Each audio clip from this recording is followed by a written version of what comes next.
नई सुबह के आगाज के साथ स्वर्णिम टीवी हर रोज नए अंदाज में।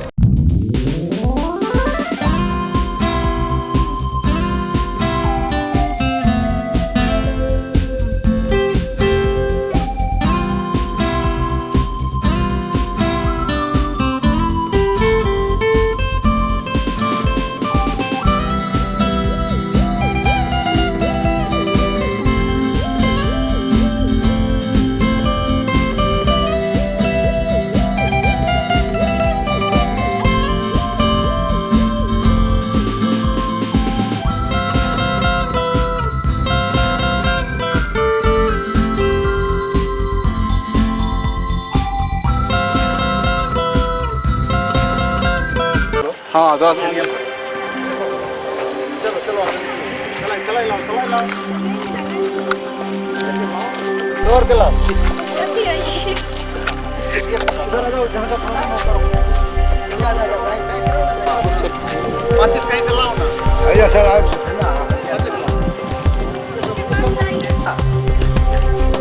हाथ धरियो ना सर। आइए सर बना के रखो।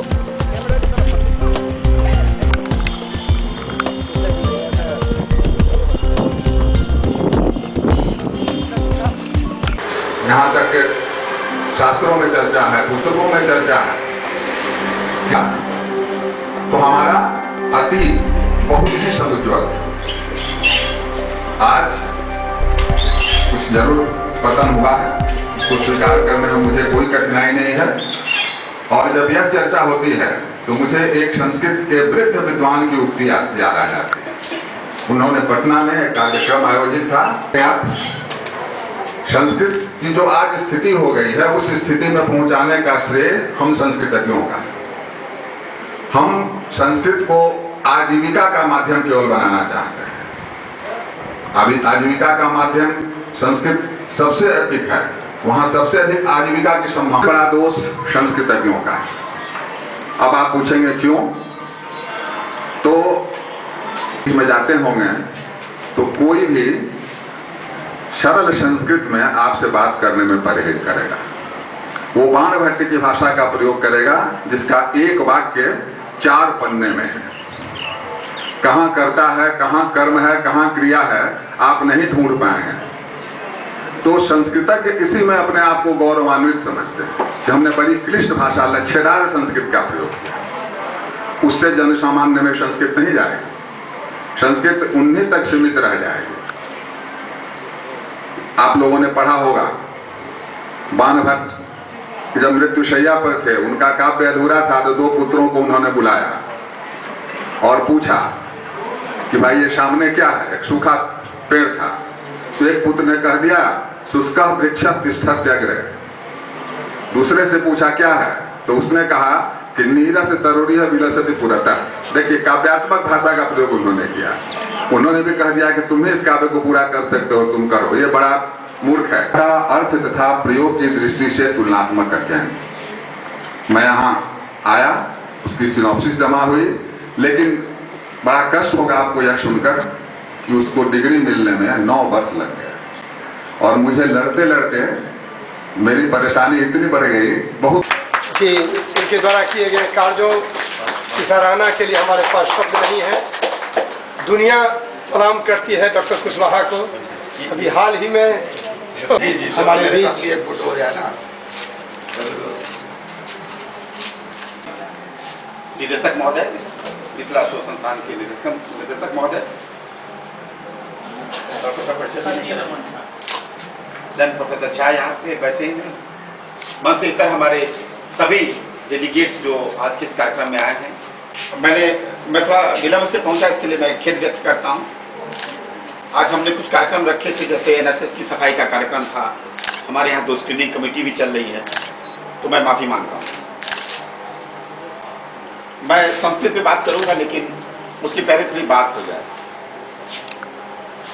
जैसा निदेशक महोदय ने बताया कि हमने डिस्टेंस मोड पे करने के लिए थी कि कम से कम एडमिशन की क्या सिचुएशन है, इसके लिए क्या किए जा रहे हैं, अखबार में पम्फलेट आया कि नहीं आया, लोगों को कैसे मालूम चलेगा कि यहाँ डिस्टेंस मोड में कोर्स चल रहा है, इसके लिए न्यूज़ जानी चाहिए थी। तो डायरेक्टर साहब इसको आप देखिएगा। मेरी दिक्कत क्या है कि एक तरफा कार्रवाई से हम आगे नहीं बढ़ते। जैसे मेरे हिस्से का जो भी कार्य है वो मैं करने के लिए तत्पर रहता हूँ, या आपको डायरेक्टर साहब ने बताया और ना भी बताते तो भी मेरे मन में भाव रहता है। मैं इस बात से कतई चिंतित नहीं रहता हूँ कि पहले नहीं हुआ तो अब कैसे होगा। पहले जो नहीं हुआ वो पहले की बात थी। अब जो मैं कर सकता हूँ, मेरे कलम में जो शक्ति दी गई है उसके, इसीलिए विकास की जो गति होनी चाहिए वो गति नहीं हो रही है। मैं डायरेक्टर साहब से बताऊंगा कि बड़ा आसान है बजट लेना। अगर जब बजट का टाइम होता है पहले से ही एक्सरसाइज करें। जैसे हम बजट डिफेंड करते हैं, आप भी अपने इंस्टीट्यूट का बजट डिफेंड करिए। और जब इतनी कनेक्टिविटी आपके पास है और हम लोग भी सहयोग के लिए तैयार हैं, तो ऐसा कोई कारण नहीं बनता है कि आपको बजट ना। जब मैंने बार बार ये कहने की कोशिश की है कि जब हमारी तरफ से ऊर्जा प्रभावित नहीं होती है, जितना प्रवाह होना चाहिए, तभी हमारे में कमियां आती है। इसके लिए मैं दोषी किसी को नहीं मानता हूं, लेकिन कमी कहीं ना कहीं है, उसको देखना है। हम लोग आज 14 तारीख से 20 तारीख तक मनाएंगे। इसमें संस्कृत के विविध पक्षों पर हम चर्चा करेंगे। जैसे हमारे चारों वेद है, ब्राह्मण ग्रंथ है, अरण्यक है, उपनिषद है, रामायण है, महाभारत है। इन तमाम चीज़ों में जो हमारे आज के संदर्भ में उनकी क्या आवश्यकता है, वेद के मंत्रों की क्या आवश्यकता है, आज हमारे दैनिक जीवन में संस्कृत शास्त्रों में जो बातें कही गई है उसका क्या महत्व है, इस पर हम लोग चर्चा करेंगे। कुलपति साहब के द्वारा कुलपति संस्कृत विश्वविद्यालय और माननीय कुलपति प्रोफेसर साकेत कुशवाहा जी ललित नारायण मिथिला विश्वविद्यालय ने आश्वासन दिया है कि आप संस्कृत को प्रचार प्रसार करने के लिए गांव में चलें और हम भी चलेंगे। संस्कृत विश्वविद्यालय के कुलपति ने कहा है कि इस तरह का प्रस्ताव दिया जाए।